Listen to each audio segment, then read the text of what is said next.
मंगलाचरण हेतु सब सावधान हो जाओ। नमो अरिहंताणं नमो सिद्धाणं नमो आयणीयाणं नमो वज्रायाणं नमो लोये सवसाहुणं रम्यूणजिणं वीणम् अनन्तवर्णाणदंसनसमग्गं वोच्छामिण्यं सारं केवली सुध केवली भणिदम्।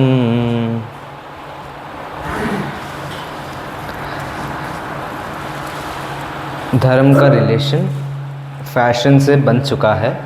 अपना सुबह कुछ ऐसे विषय चला था, लेकिन धर्म का रिलेशन फैशन से हो गया है, ये बात सही है कि गलत है?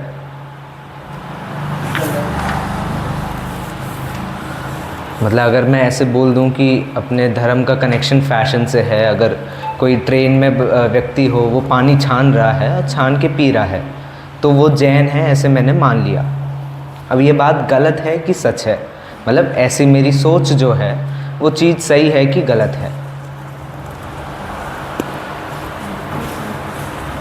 क्योंकि देखो, फैशन तो सब में होता ही है। फैशन मतलब चारित्र तो सब में किसी ना किसी प्रकार का होता है। या तो वो अच्छा सही चारित्र में गिना जाएगा या वो बुरे चारित्र की ओर में जाएगा, लेकिन चारित्र तो चारित्र होता है।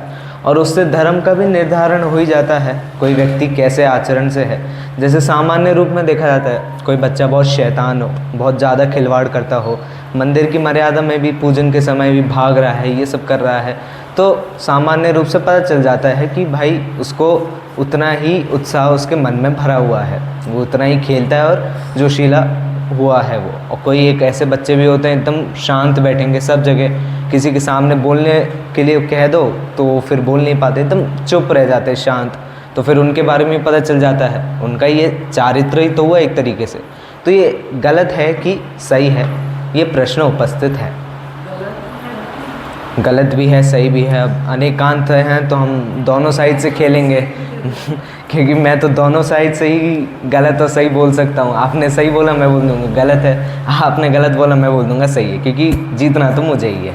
ठीक है, अब गलत कैसे और सही कैसे, इस पे थोड़ी चर्चा करते हैं। फैशन का अर्थ होता है कपड़े पहनना, और कपड़े उस हिसाब से आपके वातावरण के हिसाब से पहनना। गर्मी हो तो उस हिसाब के कपड़े, ठंडी हो तो ज़्यादा कपड़े पहनना, और कहाँ जा रहे हो, जैसे मंदिर है तो मंदिर की मर्यादा में रह के कपड़े पहनना। ये सारी चीज़ें आपके फैशन में आती हैं। अगर आप स्कूल जा रहे हो तो बच्चे स्कूल जा रहे हैं तो स्कूल की ड्रेस में जाएंगे, लेकिन अगर माता पिता जा रहे हैं तो थोड़े फॉर्मल कपड़े पहन के जाएंगे, टीचर्स के सामने, अन्य माता पिता के सामने। तो वो ये सारी चीज़ें फैशन में आ जाती हैं और इसमें कोई दिक्कत नहीं है। कपड़े सब पहनते हैं, किस तरीके के पहनने हैं ये भी निर्धारित हो जाता है। दिक्कत कहाँ आने लगती है, जब हम सामान्य रूप से भी कपड़ों के बारे में अधिक सोचना चालू कर दें।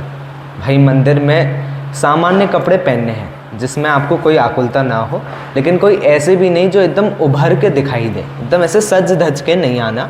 सामान्य सफ़ेद कपड़े या जो भी आप कपड़े पहन रहे हैं उनको पहन के आना है।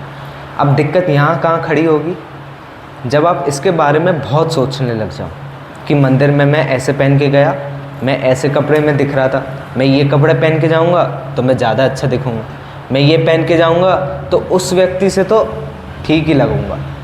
ऐसे जब विचार मन में आने लगते हैं तो वो फैशन फिर गलत हो जाता है, क्योंकि वो दो चीज़ें कर रहा है। एक तो अनावश्यक कषाय उत्पन्न कर रहा है, जिस स्थान पे कषाय उत्पन्न नहीं हो रही थी, सहज रूप से आप कपड़े पहन रहे थे, वहाँ कषाय उत्पन्न हो रही है, ये अपने आप में एक बुरी बात है। और दूसरा, आपका फिर उपयोग भी उस तरफ लग रहा है, 24 घंटे आपका उपयोग वहीं लग रहा है। आप कपड़ों के बारे में सोच रहे हैं, आप दुकान पे जा रहे हैं, व्यापार करने कहीं पर भी जा रहे हैं, आपके दिमाग में कहीं ना कहीं कपड़े घूम रहे हैं। तो फिर यहाँ से, घर से व्यापार तक आप कहीं जा रहे हैं, दुकान तक जा रहे हैं, बीच में कपड़े की दुकान दिख गई, तो जो पहले जिस चीज़ को आप इग्नोर करते थे, मतलब हाँ ये दुकान यहाँ है, पता है हमें, कोई बात नहीं, जब आना होगा आ जाएंगे, आज आप उस दुकान को कम से कम 10 बार देख रहे हैं। रास्ते में जाने के बाद बार बार नज़र घुमा रहे हैं, इस पर क्या है, कुछ सेल चल रही है, नए कपड़े आए क्या। ये चीज़ें जब आप बार बार सोचने लगते हैं, मतलब सामान्य सरल अर्थ में बोल दूँ पूरा, तो दिखावे पे जब हम जाने लगते हैं तो बहुत दिक्कत उत्पन्न होने लगती है, क्योंकि फिर वो चीज़ हम अपने लिए नहीं कर रहे, वो दूसरों के लिए कर रहे हैं। दिखावे की जो चीज़ें होती है वो दूसरों के लिए, और ये अधिकतर कपड़ों में देखा जाता है। और फैशन गलत कैसे है, तो आप दिखावे के लिए कुछ चीज़ कर रहे हैं वो गलत हो जाती है। दिखावे फिर धर्म के साथ भी जुड़ जाते हैं, तो धर्म में दिखावा करना यानी पूजन में आना लेकिन दिखाने के लिए, स्वाध्याय करना लेकिन दिखाने के लिए। इसमें अंतर क्या है, बंदा कम से कम किताब के साथ तो बैठा है। अब कोई व्यक्ति है, उसने कभी स्वाध्याय नहीं करा, शास्त्रों को उसने नहीं पढ़ा, उसकी रुचि भी नहीं थी, लेकिन उसने यहाँ देखा भाई 10 लक्षण में 10 दिन में कोई कम से कम एक पुस्तक ख़त्म कर रहा है, तो उसकी यहाँ बहुत प्रशंसा हो रही है, मतलब इसको बहुत अलग से बुला के तारीफ़ हो रही है, सब हो रहा है उसका। तो उसने सोचा यार मैं भी ऐसे करना चालू करता हूँ, और सामान्य एक कोई शास्त्र लिया और पढ़ना चालू कर दिया। अब जो व्यक्ति पहले से ही किताब नहीं उठा रहा था, वो अब किताब लेके बैठा है, उसकी दोनों अवस्थाओं में कोई अंतर है? उसकी दोनों ही अवस्थाओं में कोई अंतर नहीं है। मतलब वो पहले बिना किताब के बैठा था, अब वो किताब के साथ बैठा है, लेकिन उद्देश्य उसका कुछ और है किताब के साथ। तो किताब में उसका उपयोग लग नहीं रहा, तो अब वो रत्नकरण भी पढ़ रहा है, वो समय सार भी पढ़ रहा है, वो नियम सार भी पढ़ रहा है, लेकिन उसके पल्ले कुछ पढ़ नहीं रहा। मतलब पढ़े जा रहा है लेकिन अंदर कुछ जा नहीं रहा है। तो फिर किताब में अक्षर पढ़ने से क्या ही मिल जाएगा। वो बात अलग है कि भाई कभी ना कभी सम्यक दर्शन में निमित्त हो जाते हैं, शुभ उपयोग भी है, वो अलग नए से विवक्षा है। हमारे मुख्य उपदेश तो उपयोग पर है कि उपयोग जब जो चीज़ कर रहे हैं, जिस कार्य में लगना चाहिए उतना ही उसको लगाना शक्य है। उससे ज़्यादा कहीं उपयोग आपका लगने लग जाए उस चीज़ में, तो फिर बहुत समस्या खड़ी हो जाती है, क्योंकि वो उपयोग वहाँ तो ज़्यादा लग रहा है लेकिन कहीं और से कट रहा है, और जहाँ से कट रहा है वहाँ से दिक्कत उत्पन्न होती है। खाने में यदि कोई बहुत अधिक उपयोग लगाए, कोई एकदम ऐसे बोले कि आज अच्छा खाना बनाना है और रोज़ ही बनाना है, अधिक अधिक अच्छा खाना बनाए, तो उसकी दिनचर्या में से कहीं ना कहीं उपयोग कटेगा, किसी न किसी कार्य में से उपयोग कम होगा। फिर मान लो वो दिन में व्यायाम करते थे, 2 घंटा व्यायाम कर रहे हैं, अब सिर्फ 1.5 घंटा व्यायाम कर रहे हैं। क्यों? वो आधा घंटा अब खाने बनाने में जा रहा है। अच्छा कार्य दोनों हैं, लेकिन एक कार्य इतना अच्छा हो रहा है कि दूसरे कार्य में हानि हो रही है। तो उसी तरह पूजन और भक्ति जो होती है, अगर इसको हम फैशन के रूप में लें कि या चारित्र के रूप में लें, लेकिन उसमें दिखावा घुसेड़ दें बीच में कहीं ना कहीं, तो दिक्कत उत्पन्न होगी। नहीं तो सामान्य रूप से सब पूजन कर ही रहे हैं, अर्थ भी पता ही है, तो फिर कोई समस्या वहाँ उत्पन्न नहीं होगी। जैसे मेरी किताब वहाँ रहेगी, कोई दिक्कत नहीं है। आचार्य कुंद कुंद के नियम सार से आज हम ये चीज़ पढ़ेंगे। सुबह मैंने बताया था कि कुंद कुंद आचार्य से परम भक्ति अधिकार जो है, यानी भक्ति के ऊपर उनने क्या लिखा है ये हम पढ़ेंगे। तो वो उनने नियम सार के 10वें अधिकार में परम भक्ति अधिकार के नाम से लिखा है। नियम सार को और क्या कहते हैं परिचित है? कुंद कुंद आचार्य और नियम सार का क्या रिश्ता है, मतलब क्या बोला जाता है इसको पता है, किसी को ज्ञात है? कुंद कुंद आचार्य की पर्सनल डायरी इसको बोली जाती है। नियम सार को कुंद कुंद आचार्य की पर्सनल डायरी, मतलब अन्य जीवों के लिए उनने ये नहीं लिखा था, अन्य जीवों के उद्देश्य से नहीं लिखा था, स्वयं के लिए इस चीज़ को लिखा था। और जबकि ये भी कहा जाता है कि नियम सार 5 परमागमों से सबसे अंत में जो शास्त्र आचार्य कुंद कुंद ने लिखा था वो नियम सार था। मतलब एकदम अंत के समय में यदि कोई लिखा हो, पर्सनल डायरी के रूप में कोई लिखा हो, तो वो ये वाला अधिकार था। उपयोग तीव्र करने के लिए, एक जगह लगाने के लिए, या कुछ भी चीज़ जिसको याद रखना हो, ऐसे करना हो, तो पर्सनल डायरी उसी उद्देश्य से लिखी जाती है। नियम सार भी वैसा ही था। अब क्यों बोली जाती है उसके लिए तो पूरा नियम सार का स्वाध्याय ज़रूरी है, अच्छे से हर एक चीज़ को समझना, उन्होंने कहाँ कैसे क्यों लिखा है, और वो भी फिर समय सार और प्रवचन सार से अलग कैसे है, इसके तालमेल बिठा के अगर पढ़ेंगे तब समझ में आएगा कि पर्सनल डायरी क्यों बोलते हैं। आज तो अपन को बस स्पेसिफिक इतना ही पढ़ना है कि उनने भक्ति पर अपनी कलम क्यों चलाई, और चलाते हुए भी उनने क्या लिख दिया, भक्ति पर उनने क्या लिखा है, इस चीज़ को देखते हैं। भक्ति 2-3 प्रकार की होती है, चर्चा अपन चालू करते हैं। भक्ति 2 प्रकार की एक तो होती है, एक होती है निर्गुण व्यक्ति और एक सगुण भक्ति। निर्गुण भक्ति मतलब, निर्गुण भक्ति का मतलब अविद्यमान गुण यदि भगवान में हो तो उनका वर्णन करते हुए भक्ति करना। जैसे हे भगवान हमें भव सागर से पार करा दो, या तुम में इतनी शक्ति है कि तुम हमें भव सागर से पार करा सकते हो, या तुम्हारी भक्ति करके हम सुख प्राप्त करते हैं। तो क्या भगवान वो चीज़ कर रहे हैं, उनमें वो गुण हैं तुम्हें सुख प्राप्त करवाने के? नहीं हैं। तो फिर वो चीज़ उसमें निर्गुण में आ जाती है कि उपचार से हमने उनके अंदर ही गुण डाल दिया। कर तो हम रहे हैं, सामने बैठे भगवान हैं, लेकिन सहज में जो कार्य हो रहा है उसमें हम भगवान को बोल रहे हैं कि तुम कर रहे हो या तुम्हारे कारण ये चीज़ हो रही है। और फिर एक आती है सगुण भक्ति। सगुण भक्ति मतलब जो उनके अंदर गुण विद्यमान है उनकी अच्छे रूप से, शुभ रूप से उनकी भक्ति करना, शुभ भाव से भक्ति करना। तो विद्यमान गुण कौन कौन से हो गए? वीतरागी हो गए, हितोपदेशी हो गए, सर्वज्ञ हो गए, सर्व सुखदायक हो गए, मतलब सर्व सुख भोगने वाले हो गए। ऐसे जो गुण उनके अंदर विद्यमान हैं उनकी चर्चा करना और उनके प्रति भक्ति करना, उनको स्मरण करते हुए भक्ति करना, ये अपने निर्गुण सगुण भक्ति में आ जाती है। ठीक है, ये दो तो बहुत सामान्य हैं, परिचित हैं। अब तो जो मेन आते हैं वो आते हैं अपने निष्काम और सकाम भक्ति। सकाम भक्ति कैसे कहते हैं? अच्छा, मैं सकाम भक्ति का स्वरूप बता देता हूँ और बता देने यदि यहाँ पर इसका वर्णन कहीं शास्त्रों में मिलता हो तो। ठीक है, सकाम भक्ति मतलब कुछ मांगते हुए भगवान की भक्ति करना, यानी किसी चीज़ की आशा रखते हुए भगवान की पूजन या भक्ति करना कि हे भगवान आप ये दे दीजिए तो मैं भक्ति कर रहा हूँ, आप ये दे दीजिए तो मैं ऐसे कर लूँ। इस प्रकार की भावना रखते हुए भक्ति करना, उसको सकाम भक्ति कहते हैं।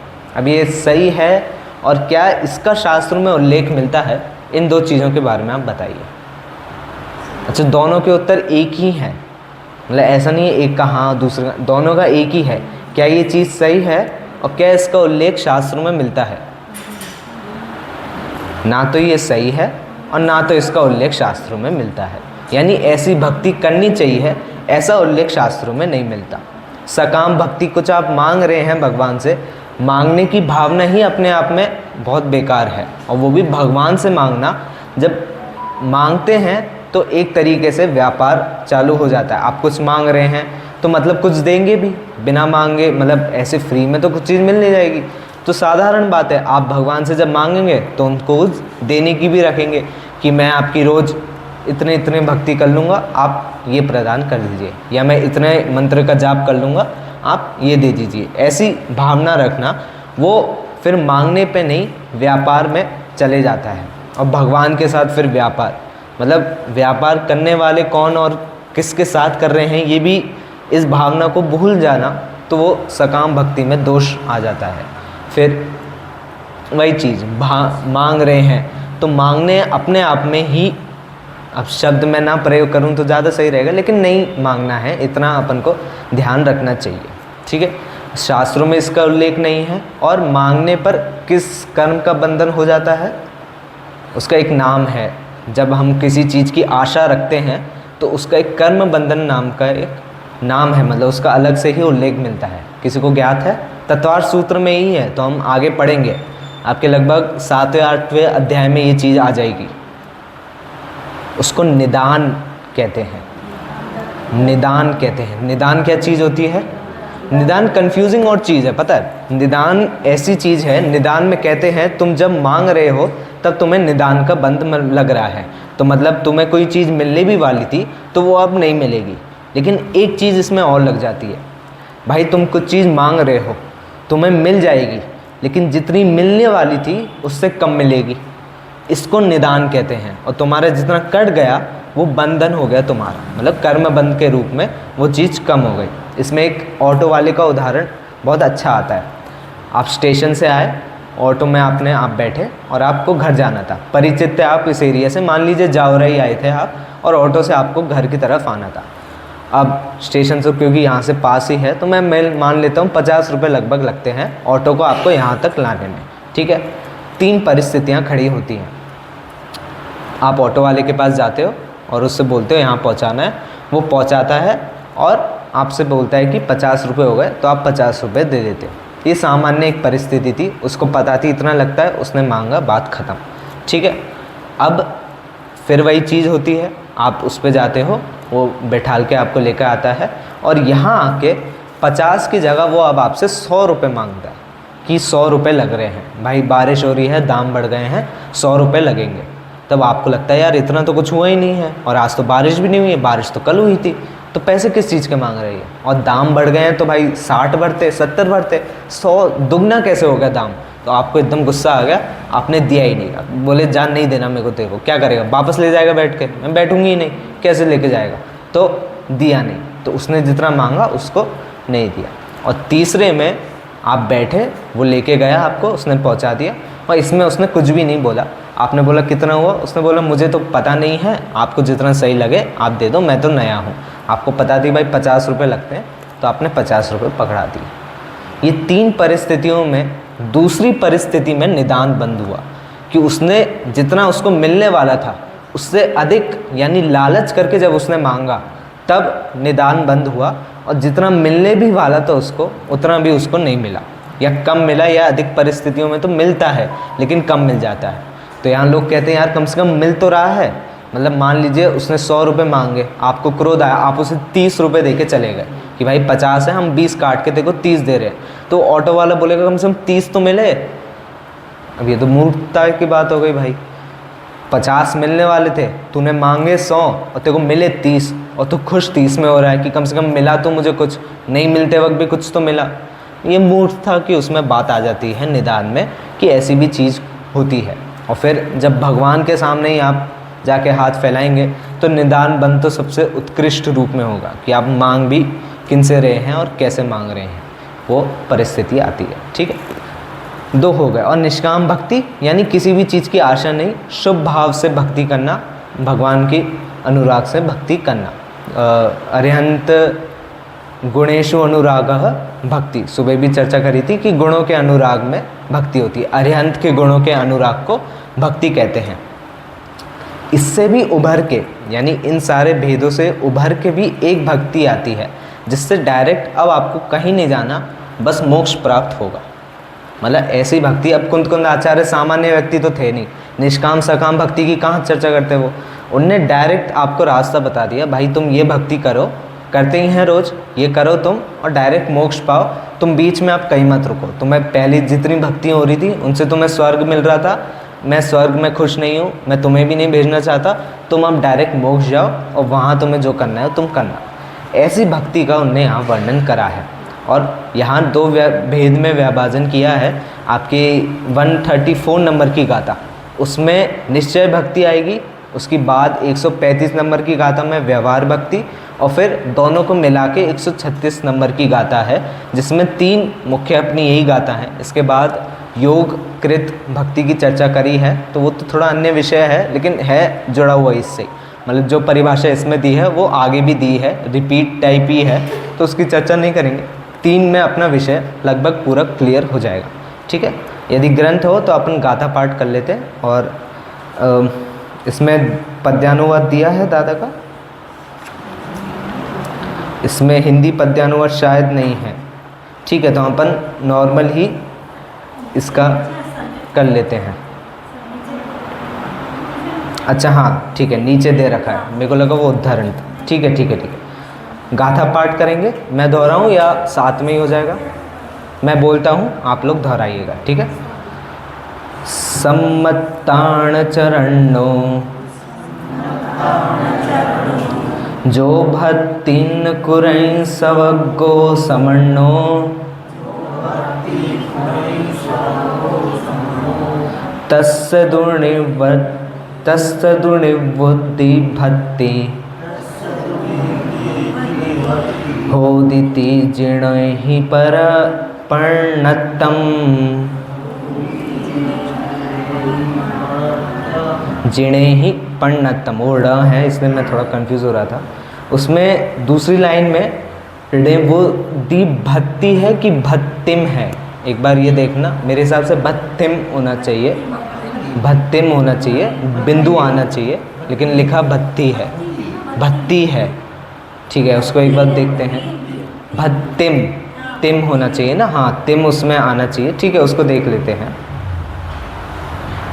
नीचे दादा का पद्यानुवाद है हिंदी में, उसको आप बोल लीजिए। हरि गीति का छंद में ही है, सरल है। चारित्र की श्रावक श्रमण भक्ति करे, उसको कहे निर्वाण भक्ति परम जिनवर देव ने। 3 चीज़ें इसमें बोल दी जिनकी भक्ति श्रमण और श्रावक दोनों को करनी चाहिए। सम्यक्त्व, ज्ञान और चारित्र। सम्यक्त्व, ज्ञान, चारित्र यानी रत्नत्रय अपने सम्यक दर्शन, ज्ञान और चारित्र। इनकी भक्ति करने वाले 2 जन, श्रमण जन और श्रावक जन। श्रावक जन कौन हो गए? श्रावक जन हो गए पंचम गुण स्थानवर्ती। चौथे गुण स्थानवर्ती को भी नहीं लिया यहाँ पे, डायरेक्ट पंचम गुण स्थानवर्ती जो प्रतिमाओं का पालन करते हैं उन्हें लिया है यहाँ पे। श्रावक, श्रमण, श्रमण यानी मुनिराज, जो श्रमण यानी अधिक उत्कृष्ट पुरुषार्थ जो व्यक्ति करे उसको श्रमण कहते हैं। और उत्कृष्ट पुरुषार्थ करने वाले व्यक्ति कौन होते हैं? तो मुनिराज ही होते हैं, क्योंकि कर्मों की निर्जरा उनसे ही प्रारंभ हो रही है। तो श्रमण और श्रावक ये जो भक्ति करते हैं यानी सम्यक दर्शन, ज्ञान और चारित्र, इसकी भक्ति जो करते हैं उसको कहे निर्वाण भक्ति। उसी को निर्वाण भक्ति कहते हैं, यानी ये जो भक्ति कर रहे हैं उसी को निर्वाण भक्ति कहते हैं। और ये चीज़ कौन कह रहा है कि इसे निर्वाण भक्ति कहते हैं? तो परम जिनवर देव रे, मतलब परम जिनवर देव जो हैं अरिहंत भगवान हैं, वो उनकी दिव्य ध्वनि में ये बात खिरी है कि ये जो भक्ति कर रहे हैं यानी सम्यक दर्शन, ज्ञान और चारित्र, ये जो भक्ति कर रहे हैं वही उत्कृष्ट है और मुक्तिदायक अपनी भक्ति है। भक्ति नहीं बदली, भक्ति की प्रक्रिया भी नहीं बदली, किसकी भक्ति कर रहे हैं ये चीज़ बदल गई। स्व और पर, इसका भेद इसमें आ गया। आप पहले जो भक्ति कर रहे थे यानी इसके अनुसार, यानी अभी हम जो भक्ति कर रहे हैं ये पूरी की पूरी मुख्यतया पर की अपेक्षा है। पर इसमें कौन? अरिहंत भगवान। अरिहंत भगवान भी पर में गिने जाते हैं।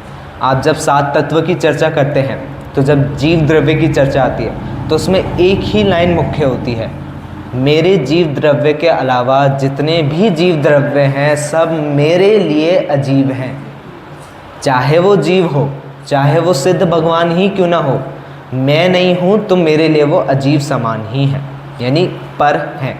सिद्ध भगवान, अरिहंत भगवान को भी पर में गिन लिया कि अभी हम जो भक्ति कर रहे हैं, सुबह विधान करेंगे, पूजन करेंगे, अभी शाम को रोज भक्ति होगी, ये सारी पर की अपेक्षा से होने वाली चीज़ें हैं, पर की अपेक्षा रखने वाली है। आपके सामने अरिहंत भगवान की मूर्ति है, उनके गुणों का स्तवन करके उनके गुणों से अपने गुणों को याद करना, मतलब पहले तो उनका आ रहा है ना, वो पर वाली चीज़ पहले आ रही है ना, उनके सामने रहते हुए अपने गुणों का स्तवन करना। वो जो अपने गुणों का स्तवन करना है वो निश्चय भक्ति होती है, लेकिन पर की अपेक्षा नहीं, पहले से ही। और अपने भी कौन से गुण? सामान्य कोई गुण नहीं, ये सम्यक दर्शन, ज्ञान और चारित्र, इन्हें प्रकट करना और इनकी भक्ति करना, इनको निश्चय भक्ति में गिना है। यानी स्व की इतनी मुख्यता है कि आपकी पूरी जो भक्ति का स्वरूप है उसको पलटा देने वाला है। अरिहंत भगवान को पर, सिद्ध भक्ति को पर, गुरु, देवशास्त्र गुरु 3 भक्ति होती हैं, फिर एक पाठ होता है, सब चीज़ें पर की अपेक्षा में चली जाती है। यहाँ तक कि स्वाध्याय, भक्ति, पूजन, प्रवचन सुनना, ये सब भी पर की अपेक्षा है। स्वाध्याय के लिए भी कहते हैं अधिक स्वाध्याय करने की बिल्कुल आवश्यकता नहीं है। यदि कम स्वाध्याय से आपको लग रहा है प्रयोजन सद रहा है, यानी आप समझ गए क्या करना है, तो तब आप छोड़ सकते हैं, प्रैक्टिकल चालू कर सकते हैं। भाई इंसान कितनी थियरी पढ़ेगा, मतलब कितनी किताबें पढ़ेगा, आप कितने शास्त्र को याद कर लेंगे? 11 अंग 9 पूर्व का ज्ञान तो उसे भी हो जाता है, किसे? अभव्य को भी हो जाता है। तो फिर अधिक ज्ञान प्राप्त करने से कोई लाभ नहीं है, तो पहले शास्त्रों में बोल दिया। अब बार बार आप पढ़े जा रहे हैं लेकिन ध्यान नहीं कर रहे, विनय भाव नहीं आ रहा, दया भाव नहीं आ रहा जीवों के प्रति, तो फिर इतना पढ़ने से फिर क्या लाभ? मतलब फिर तो आप सिर्फ पढ़ ही रहे हैं। फिर तो वो व्यक्ति भी जो शुरुआत में बस दिखावे टाइप के लिए पढ़ रहा था, वो भी वैसा ही हो गया। बस अपना ज्ञान बढ़ रहा है, शुभ भाव हम ज़्यादा कर रहे हैं, शुद्ध भाव की तरफ थोड़ा कम बढ़ रहे हैं, तो दिक्कत आ जाती है वहाँ पे।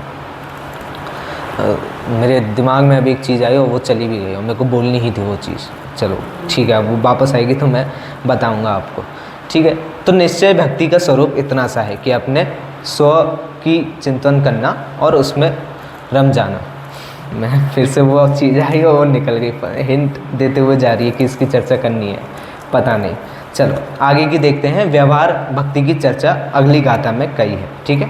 135 135 नंबर की गाथा है, उसकी है। मोक्षम गए पुरीसाणम गुण भेदम जानियोणम ते सिंपी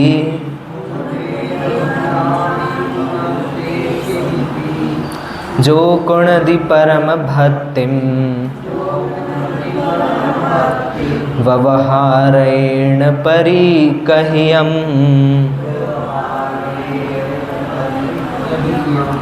जो मुक्तिगत है उन पुरुष की भक्ति, जो गुण भेद से करता वही व्यवहार से निर्वाण भक्ति वेद रे। जो मुक्तिगत है यानी जो मुक्ति को पहले से ही प्राप्त कर चुके हैं, उन पुरुष की भक्ति जो गुण भेद से करता है। गुण भेद यानी मुक्तिगत पुरुष के गुणों में भेद डालते हुए जो उन गुणों की भक्ति करता है, यानी एक एक स्वतंत्र गुण की भक्ति कर रहे हो आप, क्योंकि आत्मा के गुणों को एक कहा जाता है, अनंत कहते हुए भी एक है, यानी निश्चय से सब एक है। लेकिन जब व्यवहार नए से देखते हैं तब उनमें भेद उत्पन्न होता है, फिर हम कहते हैं अनंत गुण, अनंत सुख, ये सारी चीज़ें तब व्यवहार में उत्पन्न होती है, निश्चय से सिर्फ एक। तो जब निश्चय की चीज़ में आप भेद डालना चालू करते हैं, जब उसको अलग अलग देखना चालू करते हैं, आत्मा के जब अपन 3 भेद बताते हैं, 6 डाला की तीसरी ढाल में क्या बोला है आत्मा को? अंतरात्मा, बहिरात्मा और परमात्मा, या बहिरात्मा, अंतरात्मा, फिर परमात्मा, ये 3 भेद बताए हैं। ये किस दृष्टि से बताए हैं? व्यवहार दृष्टि से बताए हैं कि आत्मा तो एक ही है, बस एक बंदा नरक में है, एक यहाँ मनुष्य में सम्यक दृष्टि है, और एक वहाँ सिद्ध अवस्था में परम आत्मा के रूप में, परमात्मा के रूप में विद्यमान है। ये 3 चीज़ें जो हैं व्यवहार में हैं, भेद करा आपने।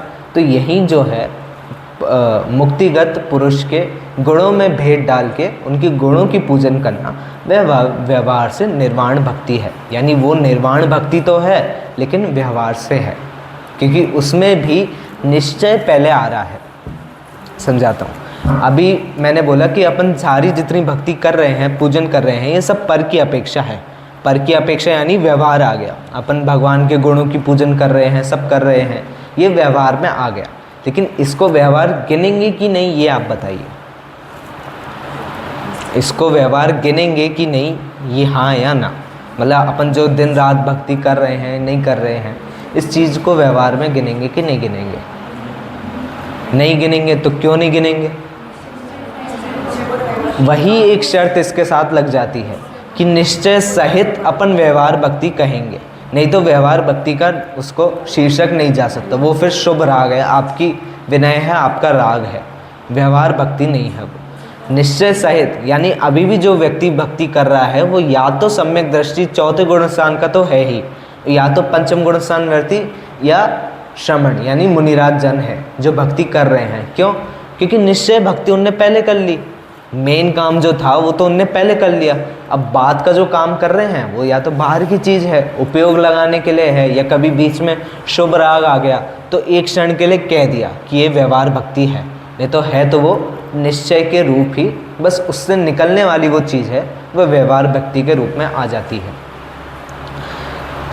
निश्चय सहित यानी सम्यक दर्शन ज्ञान चारित्र की भक्ति पहले करना या सहित भक्ति करना, मतलब निश्चय के साथ हम व्यवहार कह रहे हैं तो सम्यक दर्शन ज्ञान और चारित्र इसके साथ भक्ति करना, या पहले इनकी भक्ति करना, या इनको स्मरण में रखते हुए भक्ति करना? स्मरण में रखते हुए भक्ति करना, वो फिर व्यवहार भक्ति में चले जाएगा, क्योंकि सम्यक दर्शन ज्ञान और चारित्र खुद व्यवहार मोक्ष मार्ग में आते हैं।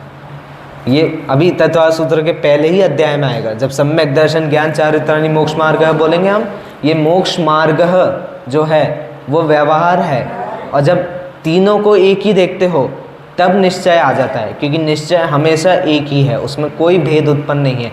तो सम्यक दर्शन ज्ञान चारित्र को स्मरण में रख रहे हो, ये चीज़ तो अच्छी है, क्योंकि उद्देश्य वही है, प्रकट वही करना है। लेकिन सम्यक दर्शन ज्ञान और चारित्र सहित जब भक्ति कर रहे हैं तो वो निश्चय में जाएगा, फिर उसके साथ जब आप भक्ति करते हैं तो वो व्यवहार में चले जाता है। तो मूल आपका सबसे पहला ही उद्देश्य क्या होना चाहिए? सम्यक दर्शन ज्ञान और चारित्र प्राप्त करना। फिर उसके लिए आपको एक शास्त्र पढ़ना हो, 10 पढ़ने हो, एक 10 लक्षण के प्रवचन में बैठना हो, 10 में बैठना हो, आप कितने में भी बैठे, आपका ये मेन काम तो हो जाना चाहिए। उसके बाद आप कुछ भी करें चल जाएगा, लेकिन पहले ये चीज़ करनी चाहिए। क्योंकि आप सोच के भी देखिए, सम्यक दर्शन के पहले की अवस्था इतनी बेकार है, इतनी बेकार है कि बस एक गुणस्थान आपका बढ़ जाए, उसी में आपके सारे काम निपट रहे हैं। सम्यक दर्शन के पहले यहाँ बैठे बैठे भी आपका कर्म बंद हो रहा है, चाहे वो अच्छा है, लेकिन बंद तो बंद है, बंद तो रही हो आप। कर्म बंद अभी भी बैठे बैठे हो रहा है, वो भी प्रत्येक समय सेकंड का भी विभाजन नहीं करा है। बहुत नीचे जाके जब समय निकलता है, आप गणित में जाएंगे, उसमें गौमतसार या एक गणितमान चर्चा किताब है, उसमें आप समय का विभाजन देखेंगे, वो इतना नीचे जाता है 1 सेकंड से कि अपने क्षयप्रम ज्ञान में तो आना ही असंभव है। मना ही कर दी कि तुम्हारे नहीं आ सकता ये समझ में, ना ज्ञान में पकड़ आ सकता है, बस हम तुम्हें बता सकते हैं कि इसका विभाजन ऐसा है, नहीं तो ज्ञान में इतनी योग्यता है नहीं प्रकट करने की। उस समय के साथ प्रति समय कर्म बंद हो रहे हैं, अच्छे हों बुरे हों कैसे भी हों, बंद तो प्रति समय रहे हैं। और सम्यक दर्शन होते ही इन पे फुल स्टॉप लग जाता है, जबकि कुछ करा नहीं है, बस एक बार आत्मानुभूति करी है, बस एक बार करी और सब पे फुल स्टॉप। प्रति समय कुछ भी नहीं बंध रहा, अब सब रुक गया, निर्जरा नहीं हो रही, फल आ रहा है उस रूप में निर्जरा है, ये एक डाउन साइड है। चौथे गुणस्थान में निर्जरा तो अभी चालू नहीं हुई है अभी तक, तो निर्जरा नहीं हो रही, लेकिन कम से कम बंद तो हो गया रुकना। भाई नाव में पानी तो आना रुका, फिर बाद में देख लेंगे उसको निकालने की, रोक तो ले पहले, तो आपने रोक लिया, उसकी पहले की अवस्था। अच्छा, मिथ्या दृष्टि कहीं पर भी जा सकता है, वो देवगति में भी उसकी वैसे तो लिमिट है, पूरे ऊपर तक नहीं जा सकता, लेकिन देवगति में भी देवों में एकदम नीच स्थान मिलता है उसको, मिथ्या दृष्टि को। नरक में एकदम उच्च स्थान मिलता है, मतलब मिथ्या दृष्टि की तो डिमांड है नरक में। और मनुष्य में कैसे भी उत्पन्न हो सकता है वो, उसके लिए कोई वो नहीं है कि स्पेसिफिक में उत्पन्न होगा, और तेरे अंश में तो हाल बेहाल है उसके। सम्यक दृष्टि टाइटल लग जाता है आपके पीछे कि ये जीव सम्यक दृष्टि है, बस देवों में आपकी जय हो, नरक में आपका जाना बंद हो गया, तिरंश में आपका जाना बंद हो गया, मनुष्य में आ भी गए तो उत्कृष्ट पुण्य के उदय के साथ आते हो, और भी उत्कृष्ट हो तो चक्रवर्ती इत्यादि भी बनने का अवसर हो जाता है। और तीर्थंकर बने तो फिर मोक्ष की टिकट कटी गई है वहाँ से, उसमें कोई वो नहीं है। छायक सम्यक्त्व अब पंचम काल में नहीं संभव है छायक सम्यक्त्व, लेकिन वो हो जाए किसी चौथे गुणस्थानवर्ती को, तो उसकी अब डायरेक्ट मोक्ष में सीट है, अब वो कहीं नहीं रुकने वाला, उसका सम्यक्त्व भी नहीं छूटता। छायक सम्यक्त्व मतलब बस डन, अब कंफर्म टिकट होती है ना ट्रेन की, बस अब कंफर्म है, वो बीच में उसके कोई स्टॉप नहीं है। और बाकी के 2 सम्यक्त्व इनकी छूटने की संभावना तो है, लेकिन ये लग जाए एक बार तब भी मोक्ष होना संभव हो जाता है, फिर आपका काल सीमित हो जाता है, मतलब वो होता है अपने आप में ही बड़ा काल, लेकिन कम से कम उतना ही है, उससे ज़्यादा नहीं है। मिथ्या दृष्टि का कोई काल सीमित नहीं है, सम्यक दृष्टि का काल सीमित हो जाता है। फिर उसका सम्यक तो छूट भी जाए तो गारंटी है कि उसको आगे हो जाएगा, ये चीज़ है। और सम्यक तो मेंटेन भी नहीं करना पड़ता, मतलब ऐसी चीज़ नहीं है कि आ गया तो आपको रोज़ कुछ ना कुछ करना पड़ रहा है, ये तक लिखा है। और मोक्ष मार्ग में हम पढ़ेंगे, मोक्ष मार्ग प्रकाशक 7वें अधिकार में ये चीज़ उठाऊंगा मैं फिर से, कि यदि व्यक्ति सम्यक दृष्टि बन गया और मान लो उसके ऐसे कर्म का उदय आया कि वो बीच जिंदगी में पागल हो गया, मानसिक संतुलन पूरा लूज, 1-2 स्क्रू ढीले हो गए उसके, फिर भी सम्यक तो नहीं छूटता उसका, फिर भी नहीं छूट रहा। सोचो एक व्यक्ति जिसका उपयोग ही सीधी दिशा में नहीं लग पा रहा, जो अपने दिमाग का ही प्रयोग नहीं कर पा रहा, लेकिन सम्यक दृष्टि पहले हो गया था, तो अब उसका सम्यक दर्शन ही नहीं छूट रहा। इतनी तीक्ष्ण चीज़ है, इतनी अच्छी बढ़िया चीज़ है, इतने स्तर पर है ये चीज़, और इसको प्रकट करने के उपाय भी बहुत सरल है। अब बस वो पुरुषार्थ, प्रयत्न, प्रमाद, इन सब चीज़ों पे आके उभर जाती है बात। और फिर एक मिथ्यात्व तो अपना है ही, साथी दोस्त कह लो, भाई हम अकेले हैं, नहीं हम अकेले नहीं, हमारे साथ मिथ्यात्व बैठा है, पहले से बैठा है। वो अभी कह रहे थे मुझे कि भाई हमने वहाँ धर्मशाला में नहीं रोका क्योंकि रात को डर लग सकता है। तो मेरे तो 2 साथी फिक्स हैं, एक तो ये मिथ्यात्व सम्यक, तो ये 2 मेरे साथ चलते रहते हैं, और दूसरा भाई मैं व्यंतरों से थोड़ी बहुत बातचीत मैं करता रहता, मतलब मैं करता हूँ, वो सुने ना सुने मुझे नहीं पता, मतलब मैं बोलते रहता हूँ और मैं डराता भी रहता हूँ। मेरी मम्मी को मैंने बहुत बार डराया ऐसे, वो देखेंगी भी वीडियो। मतलब हम स्मारक से बहुत पास में रहते हैं, तो एक दिन हम ऐसे रात को 9 बजे घूमते हुए जा रहे थे, तो जिस एरिया से जा रहे थे वहाँ की लाइटें बंद थी, बारिश का मौसम था तो लाइटें फूक गई थी, और पेड़ बहुत थे तो छाया पड़ रही थी, एक लाइट जली हुई थी और चांद था, अच्छा खूबसूरत चांद दिख रहा था। तो पेड़ थे तो हम जा रहे थे, अब मेरे को तो मस्ती सूझी उस टाइम पे, तो मैंने बोल दिया कि इन पेड़ों पे पता है मम्मी व्यंतर रहते हैं। वो बोली चुप हो जाए, शांति से चल मंदिर है। मैं बोला मैं झूठ नहीं बोल रहा, शास्त्रों में लिखा है पेड़ों पे व्यंतर रहते हैं, और वो भी शरारत करने वाले व्यंतर रहते हैं सब जगह, उनको कोई तो आपत्ति नहीं आती। मैं बहुत पिटा भी उस दिन, लेकिन मेरे को मज़ा आया, और उसके बाद मैंने फिक्स कर दिया अब मैं व्यंतरों से मेरी बातचीत होती रहती है। अब वो थोड़ा क्या इग्नोर करते हैं, वो बात अलग है, वो मेरी उनकी बात मेरे तक भी नहीं पहुंच पाती, लेकिन मैं तो करता रहता हूँ, उसमें कोई डरने की नहीं है। अपनी व्यंतरों की भी चर्चा बहुत खूबसूरत तत्वा सूत्र में आएगी, तीसरे अधिकार में अपनी बहुत व्यंतरों के साथ अपन खिलवाड़ करेंगे, उनके पूरे चरित्र को समझेंगे। और ये होते भी मिथ्या दृष्टि हैं, मतलब ये खिलवाड़ करने वाले ये सम्यक दृष्टि नहीं होते हैं, उनको सम्यक्त्वी वाले देव, उनकी पोजीशन, उनकी डिमांड अलग है, ये तो सस्ते वाले होते हैं, ये ज़्यादा इनकी कोई भाव मेल नहीं होता इतना, ठीक है, मिथ्या दृष्टि होते हैं इनका। अच्छा, देवों को वो भी प्रकट होता है अवधि ज्ञान, लेकिन मिथ्यात्व के वजह से कुअवधि ज्ञान में कहने में आता है, वो अवधि ज्ञान भी बहुत बेकार होता है। मतलब इससे अच्छा तो आपका अब भी सामान्य का ज्ञान है, आपको अब भी स्पष्ट दिख रहा है कि मैं आपके सामने बैठा हूँ और ये शब्द बोल रहा हूँ। वहाँ व्यंतर को कुअवधि ज्ञान होगा ना, तो उसको ये चीज़ भी अच्छे से दिखाई नहीं देगी, उसको हल्की फुल्की दिखाई देगी, मतलब बीच बीच में कटती हुई छोटी इमेज, कुछ ऐसी चीज़ उसको दिखाई देगी, पूरी नहीं दिखाई देगी, लेकिन उसका ऐसा कुअवधि ज्ञान होता है। इसलिए वो नरक में भिड़वाने वाले जो देव होते हैं उनका कुअवधि ज्ञान होता है, असुर जाति के देव, उनका कुअवधि ज्ञान होता है। तो वो आपको जो दिखाते हैं कि भाई एक माता अपने पुत्र को काजल लगा रही थी, उसने पुत्र को दिखाया कि देख ये तेरी मम्मी पिछले भाव में तेरी आँख फोड़ना चाहती थी, काजल नहीं लगा रही थी। वो आँख फोड़ने वाला दृश्य कैसे दिखा, वो कुअवधि ज्ञान से दिखा उसको, मतलब आधा उसको दृश्य दिखा, आधे में कट गई भाई, वीडियो फुटेज कट गई, आधी में उसकी पावर ऑफ, तो अब उसके आधी इमेज दिखी, बाकी उसने कहानी बना ली, वो भी मज़े में और नरक भी मज़े में, तो फिर चल रहा है सारा धंधा अपना। तो ऐसे उनका रहता है। मूल मेरा ये था कि भाई मिथ्यात्व की कोई कीमत नहीं है, और बिना कीमत की चीज़ तो अपन घर से भी निकाल देते हैं, तो अपने साथ क्यों रखें ऐसी चीज़ को।